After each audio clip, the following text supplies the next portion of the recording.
நமது அமர் சிவா சங்கத்தில் எல்லோருக்கும் இங்குள்ள இந்த மும்மூர்த்திகளை அறிமுகப்படுத்துவதில் பெருமை அடைகிறேன். இவர்கள் மிகவும் கஷ்டமான நிலையில் சென்ற வாரம் இந்த வெள்ளத்தை மீட்டு குழந்தைகளை எல்லாரையும் பராமரித்து சிறப்பாக படிப்பெடுத்துள்ளார்கள். மீனா இவர்கள் வந்து ஒரு ஃபிசியோதெரபிஸ்ட். இவங்க இந்த ஏரியா பார்த்துருவாங்க. இவங்க பேர் செல்வம் சிஆர்டபிள்யூ. அவங்க பேர் வந்து முத்துச்செல்வி. நீங்கள் சிஆர்டபிள்யூவா? என் பேர் மீனா. நான் ஃபிசியோதெரபிஸ்ட்டாக இருக்கேன். சிரோண்டா வந்து பிளாக்ல வந்து நான் வந்து பணிபுரிந்து வருகிறேன். எங்கள் ஊரில் வந்து சண்டே வந்து சரியான மழை, விடாத மழை. சண்டே ஃபுல்லாக மழை இருக்கும்போது மத்தியானத்துக்கு மேலே வந்து எங்கள் வீட்டுக்கு வாசல் வந்து படி ஃபுல்லாக மூங்கிட்டு அது வந்து எங்களுக்கு வந்து இடுப்பு வேற வந்து தண்ணி வந்துட்டு, அப்புறம் கொஞ்சம் நேரம் ஆக ஆக வந்து பாலம் உடஞ்சிட்டு தண்ணி வரப்போகுது அப்படின்னு சொன்னாங்க. அது கொஞ்சம் ஆக ஆக வந்து நாங்கள் வாசலில் வந்து சாக்கை வச்சு அடைச்சி பார்த்தோம், எல்லாம் வச்சு பார்த்தோம். அதுக்கு மீறி தண்ணி வந்துட்டு. ஸோ தண்ணி வர வர வர வீட்டுக்கு வாசல் வந்து ஃபுல்லாக வந்து தண்ணிட்டு. அங்கே அடைச்சி பார்த்தா அங்கேயும் தண்ணி நிற்கலை. மேலே தண்ணி வந்து ஃபுல்லாக மீட்டர் பெட்டி வேறு ஃபுல்லாக தண்ணி ஆகிட்டு. ஃபுல்லாக வந்து ஒரு பீரோ 7 அடி பீரோ வந்து ஃபுல்லாக மூங்கிட்டு. அதில் வந்து எங்களோட பொருள் ஃபுல்லாமே நஷ்டமாயிட்டு. டிவி, ஃப்ரிட்ஜு, மிக்சி எல்லாமே. இதில் நான் காப்பாற்றுறது என்னென்னா, என்னோடய சர்டிஃபிகேட் நான் காப்பாற்றிருக்கேன். என் குழந்தையோட சர்டிஃபிகேட்டை நான் காப்பாற்றிருக்கேன்.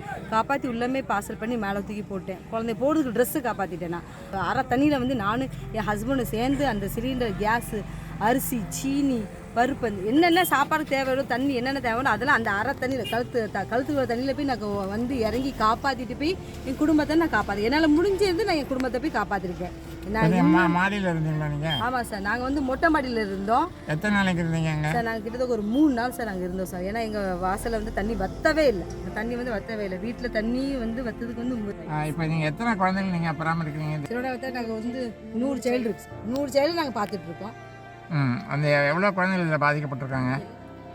இல்லை சார், எல்லா ஏரியா, அதாவது ஏரல்னு ஒரு ஏரியா இருக்குது. அதில் பாலமே உடஞ்சிட்டு அதில் சைல்டு இன்னும் நியூஸ் தெரியல. இப்போ வந்து அடுத்தவங்கள்ட்ட கேள்வி கேட்கும்போது அவங்க ஒரு மண்டபத்தில் இருக்காங்க, பள்ளி வாசல் இருக்காங்க, பாலெல்லாம் உடஞ்சிச்சு, வேலை பஸ் வசதி ஒன்றுமே இல்லை. அந்த ஏரல் கான்டாக்ட் பண்ண முடியல. நேரில் போய் பார்த்தா தான் தெரியும். எங்களாலையுமே சுற்றி எல்லாமே தண்ணி, எங்கேயுமே வெளியில் போகவும் முடியல. உங்கள் குழந்தைங்கள்லாம் இப்படி அவங்களும் ரொம்ப பாதிக்கப்பட்டிருக்காங்க. உங்களுக்கு 25 குழந்தை 30 குழந்தைகள் இருப்பாங்களா உங்கள்கிட்ட? ஆமாம் சார், 50 குழந்தைங்க இருக்காங்க. 50 குழந்தைகள் இருக்காங்க. ஆமாம். ஆனால் எங்களுக்கு வந்து ஃபோன் பண்ணி சைல்டுஹுட் பேரண்ட் எங்களுக்கு ஃபோன் பண்ணி விசாரிச்சாங்க, எப்படி இருக்கீங்கன்னு அவங்க தான் ஃபர்ஸ்ட் விசாரிச்சாங்க. ஏன்னா ஃபர்ஸ்ட் எங்களுக்கு யாருமே கான்டாக்ட் பண்ண முடியல, ஏன்னா ஃபோன் வந்து ரீச் ஆகலை.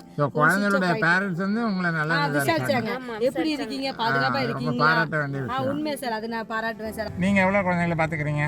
நான் 50 சைல்டு தாங்க சார். ஓ, அவங்க எல்லாரும் சொன்ன மாதிரி எல்லாருமே கொஞ்சம் கஷ்டத்தில் தான் இருக்காங்க. எல்லாமே நாங்கள் பார்க்குற சைல்டு எல்லாருக்குமே தண்ணி தாங்க சார். ஏன்னா அந்த சிறுவையுண்ட ஏரியா தான் நாங்கள் ஃபுல்லாக பார்ப்போம். நாங்கள் இப்போ இன்னைக்கு வந்து நாங்கள் வந்து ஒரு 4 குழந்தைகளை பார்த்தோம். எல்லாமே வீடெல்லாம் இடிஞ்சு போயிருக்கு. இந்த மாதிரி எல்லாருமே வெள்ளத்தில் ரொம்ப பாதிக்கப்பட்டிருக்காங்க. ஆமாம், பட் நாங்கள் எல்லாருக்குமே ஒரு நிவாரணப் பொருட்கள் விநியோகத்துக்கு கொடுத்து விட்றோம். இன்னும் 2 நாளில் உங்களுக்கு எல்லாம் கிடைக்கும். உங்கள் 3 பேருக்கும் எங்களுடைய பாராட்டுகள். அமர் சிவா சங்கத்தின் சார்பாக உங்களுக்கும் இந்த நிவாரணப் பொருட்கள் கிட் வந்து உங்களுக்கு கொடுத்து விடுவேன். அதுக்கப்புறம் சார், எங்களோட நியூஸ் கேட்டு நீங்கள் வந்து எங்களுக்காக வந்து அங்கேருந்து ரிஸ்க் எடுத்து குழந்தைங்களை பார்த்து வீட்டை பார்த்து இவ்வளோ நீங்கள் உதவி செஞ்சு உங்களுக்கு தான் நாங்கள் முதல்ல தான் நன்றி சார். ரொம்ப ரொம்ப நன்றி. உங்கள் வீட்டில் வெள்ளம் வந்துருச்சா? எவ்வளோ தூரம் வந்துட்டு? எங்களுக்கு இவ்வளோத்துக்கு இடுப்புக்கு மேலே. நாங்கள் மாடியில் தான் இருந்தோம், மேலே தான் இருந்தோம். சும்மா குழந்தை மாடி ரூம்லாம் கிடையாது, சும்மா தான் இருந்தோம். குழந்தையும் தூக்கிட்டு போயிட்டு வரும்னே நினைக்கல யாருமே. இவ்வளோ தூரம் பாதிப்பு வரும்னு நினைக்கல. இது ஸ்கூலுக்கு போகிறாங்களா பசங்க? ஆமாம், சாயர்புரம் ஸ்கூல் கூட்டிகிட்டு போகிறேன். அப்படியா? இப்போ உடம்பு சரியில்லைன்னு போகலை.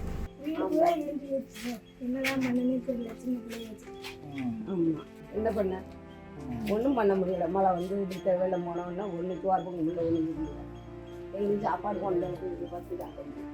வீடு மறைஞ்சாஞ்சு கீரை விட்டுட்டு தண்ணி எவ்வளோ வந்தது? வீடே முங்கி போச்சு. வீடு முங்கிட்டு ஒன்றும் எடுக்கவே இல்லை. பொண்ணு எப்போ வரைஞ்சுது? தண்ணி 2-3 நாள் ஆச்சு. இன்னும் நீர் வத்து எடுக்க தான் செஞ்சுட்டு. ஆமாம், பயிற்சி கொடுத்தாங்க. சொல்லி கொடுப்பாங்க. லீவ் அன்னைக்கு வீட்டில் வந்து பயிற்சி கொடுப்பாங்க.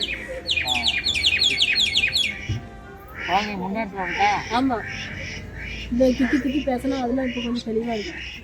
இந்த கால் கொஞ்சம் தூக்கி எவ்வளோ பேசாமல் தான் இப்போ பேசியிருக்கேன். கொடுப்பாங்க. முன்னேற்றம் இருக்கா? நல்லா இருக்கு. குழந்தைங்க என்ன பிரச்சனை? இந்த கால் கை மட்டும் லேசாக நரம்பாக இழுத்துட்டு லேசாக கிளம்பிட்டு நடப்பேன். ஆமாம். ஸோ நாங்கள் போய் 2 நாள் முன்னாடி பார்த்ததில் மக்கள் எல்லாம் வந்து ரொம்ப கட்டத்தில் இருக்காங்கங்கிறது நிதர்சனமாக எல்லாருக்கும் தெரிஞ்ச விஷயம். இதில் முக்கியமாக என்னென்னா இவங்களுடைய பொருளாதார நிலை வந்து ரொம்பவும் பின்தங்கிய நிலைமையாக தான் நாங்கள் நிறைய பேர் அங்கே பார்த்தோம். அவங்க வீடுகள்லாம் வந்து ஒரு மண்ணுனாலையும் செங்கல்னாலையும் கட்டி மேலே ஒரு டின் ஷீட்டோ இல்லை ஒரு ஓட்டு பெரியோ போட்டு அந்த மாதிரி ஒரு வீடுகளில் ஜஸ்ட்டு 2 ரூம், அதுவும் ஃபுல்லாக கவர் கிடையாது. சாதாரண மழை பெஞ்சால் கூட உள்ளே தண்ணி அடிக்கும். அவங்க வீட்டில் கேஸு கிடையாது, சிலிண்டர் கிடையாது. எத்தனையோ கட்டங்களில் அந்த மாதிரி மாற்றுத்திறனாளி குழந்தைகள், அதுவும் ரொம்ப சிவியர் கண்டிஷன்ஸ், இந்த மாதிரி குழந்தைகளை வச்சுக்கிட்டு அவங்க பராமரிச்சுட்டு இருக்காங்க.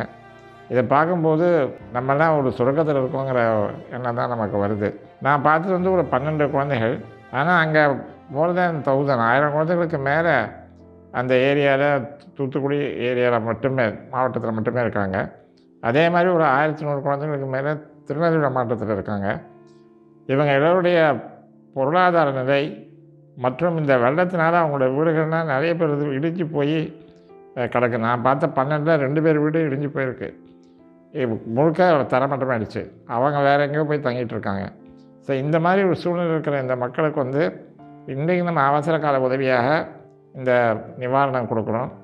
ஆனால் இதை லாங் டேர்மாக பார்த்தோன்னா அவங்களுக்கு பொருளாதார ரீதியாக அவங்களுக்கு முன்னேற்றம் அடையிறதுக்கு நம்ம பல முயற்சிகள் எடுக்கணும். இது மாற்றுத்திறனாளிகள் குழந்தைகள் மட்டும் இல்லை, அங்கே சுற்று வட்டார அக்கம் பக்கத்தில் இருக்கிறவனுடைய நிலையும் இதே மாதிரி ரொம்ப மோசமாக தான் இருக்குது. இவங்க எல்லோரும் கூடிய விரைவில் மீண்டு வரத்துக்கு நாம் எல்லோரும் அனைத்து முயற்சிகளும் எடுப்போமாக. நன்றி.